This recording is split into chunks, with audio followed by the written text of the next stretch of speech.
Yo, c'est Vega et bienvenue pour la review de l'épisode 276 de Boruto. Donc, on est sur du Squid Game, un peu saut Squid Game dans Boruto, version Boruto. Ils ont décidé de revisiter ça sur 5 épisodes, je pense, puisqu'il y a 5 épreuves, donc encore 4 épisodes, j'imagine, où il y a peut-être une épreuve ultime, l'épreuve finale de cet arc. Je le dis, c'est la dernière fois, que si Sasuke était resté avec Boruto, je pense qu'ils en seront pas là. Je pense que Sasuke n'aurait pas fait les épreuves ou pas, je sais pas. Je sais pas si Sasuke aurait dû faire les épreuves ou pas.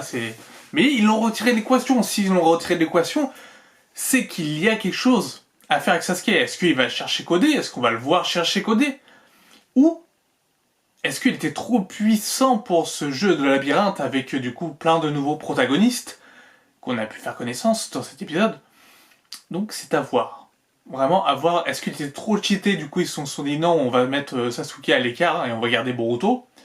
Ou est-ce que du coup ils se sont dit non, là il va être sur les traces de Kodé, on va retrouver Sasuke après sur les traces de Kodé. Ce qui peut être quelque chose d'assez intéressant aussi. J'espère qu'ils vont pas l'oublier Sasuke. Là il est parti sur les traces de Kodé, j'espère qu'on va pas l'oublier et qu'on va pas ne pas le revoir pendant encore une vingtaine ou une trentaine d'épisodes. Presque une année quoi, parce qu'il y a 50 épisodes par an, on va dire à peu près. Donc la moitié d'une année quoi, 6 mois. Bon. Mais en tout cas cet épisode était quand même sympathique. Oga est le grand méchant de cet arc-là, donc un vieux qui peut utiliser du coup les pantins. Je m'en doutais au tout début que c'était un pantin qui parlait, et il devait choisir une carte entre mort, enfin il y avait 7 fois mort je crois, ou 9, je sais plus, et une seule carte vie. Et du coup, il y en a un qui est oh, c'est juste un tirage de carte, vas-y, je vais le faire.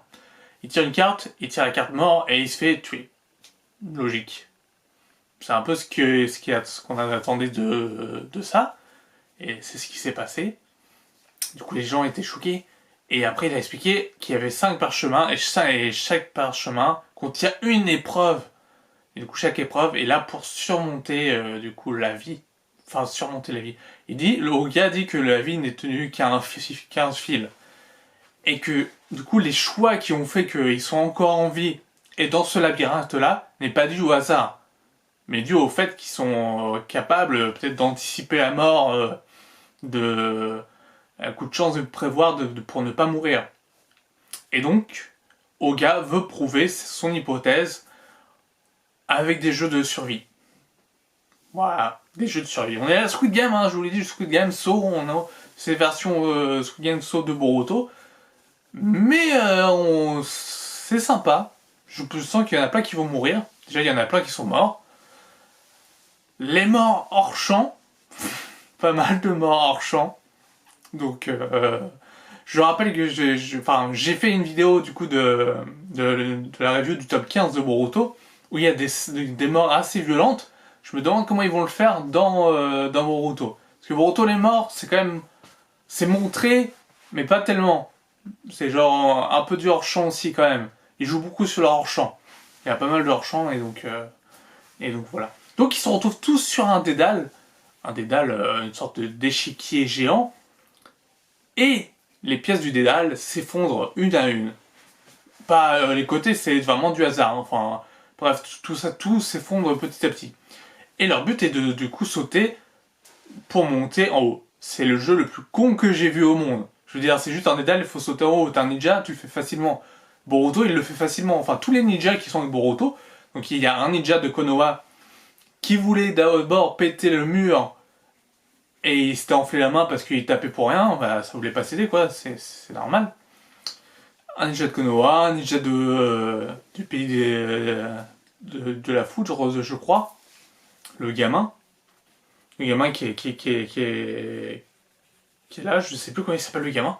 Les noms, tous les noms, c'est moi je vous dis les noms, je les retiens pas au début. Franchement, les noms c'est compliqué et surtout mettez-moi si peu d'épisodes avec plein de nouveaux personnages encore comme à l'académie Kawaki à l'académie. Il y avait plein de personnages mais on a pris le temps de les développer. Du coup ça va, j'en connaissais 2-3 des noms. Là les noms, bah non, là franchement s'ils meurent presque tous à chaque épisode, ça va être chaud. S'il reste 2-3 fois. Bon, à part le criminel qui était sympa, le criminel était vraiment sympa. Un bon point, c'est le criminel. À un moment donné, le criminel, il tombe des dalles. D'ailleurs, je comprends pas comment. Ah, parce qu'il est attaché avec lui. C'est peut-être ça. Je me demande comment le gardien de la clé pouvait être resté accroché à cet antagoniste. Mais du coup, je me dis que ça devait être grâce aux menaces. C'est-à-dire qu'il a des sacrés muscles pour supporter un poids mort dans le vide. Juste avec ses doigts. Donc c'était un peu chaud. Et il demande à une pauvre inconnue de lui donner les clés, de le libérer et que du coup il lui fera pas de mal et qu'il viendra la sauver. Elle le sauve, il tue le gardien, enfin il le laisse tomber, il laisse tomber le gardien et il dit à elle bon bah je te laisse en vie jusqu'à demain. Bah mais sauf que pas de chance pour elle, elle meurt directement, elle tombe boum. Donc voilà, c'est franchement c'est un épisode franchement ah si du coup il y a aussi le coup de l'échelle. L'échelle de fortune. Alors je sais pas où ils ont trouvé l'échelle, si l'échelle était déjà dans le jeu, ou si du coup c'est le gamin de Konoha qui a une échelle qui est sur lui, genre par hasard il se balade avec une échelle sur soi. Ça pourrait être très très gros si c'était ça. Mais il dit que c'est une échelle de fortuite. De fortune, pardon. Une échelle de fortune. Ok, pourquoi pas. Bon bah si c'est une échelle de fortune, oui.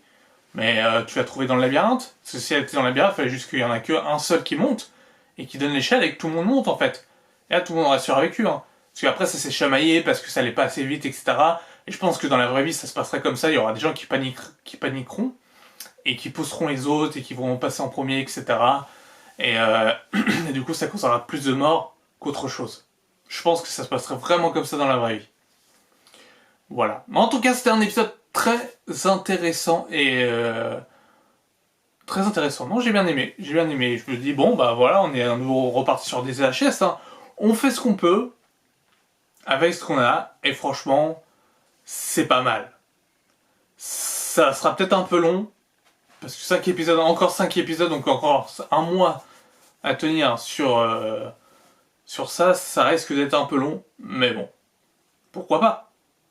Voilà, c'était ma review de l'épisode 276. Je vous dis à la semaine prochaine pour la review de l'épisode 277. Et surtout, ne prenez pas de train, car ils peuvent vous emmener dans des labyrinthes bizarres. Voilà, c'était la leçon du jour. Sur ce, ciao ciao.